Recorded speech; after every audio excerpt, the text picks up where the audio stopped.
In 2008, the National Research Council offered 2 key principles for early childhood assessment that I think are really touchstones for us in this work. And we ought to return to them every time we talk about child assessment. First is the purpose of assessment should be clearly identified and should guide all subsequent decisions, okay?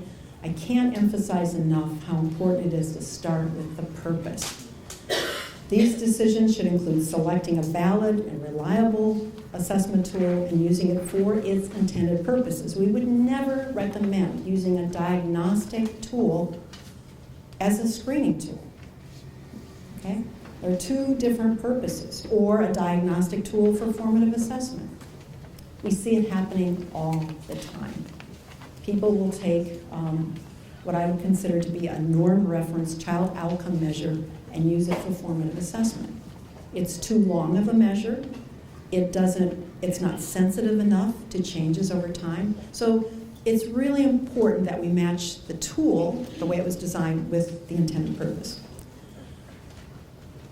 We should also think about making appropriate accommodations to ensure that the information we gather on children reflects their optimal performance. Okay, so that could mean if you have a dual language learner, assessing the child both in English and in the home language. You get 2 sets of information. Or making accommodations for a child with physical or cognitive delays. Those are just 2 examples. It also means interpreting and using the results to make informed decisions with input from family members and others as appropriate. So the tool on itself does not decide anything. It's part of the assessment process. But we also have input from families and perhaps other professionals.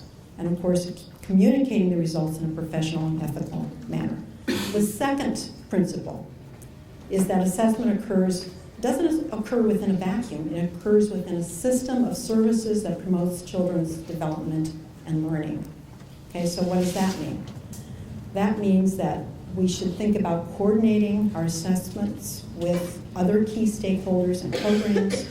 We should ensure that families and other stakeholders are meaningfully involved in the assessment process. And we should, as much as we can, streamline the process so that we don't put too much burden on programs, children, or families. And of course, connecting assessment. This is really important because sometimes we gather all this information and we don't use it for anything. So the last point is that we connect our assessment results with services, supports, or treatment planning as needed. It's especially important with screening. Once you find out that there's a concern about a child's developmental delay, what's the next step? Let's not forget that it has to connect to something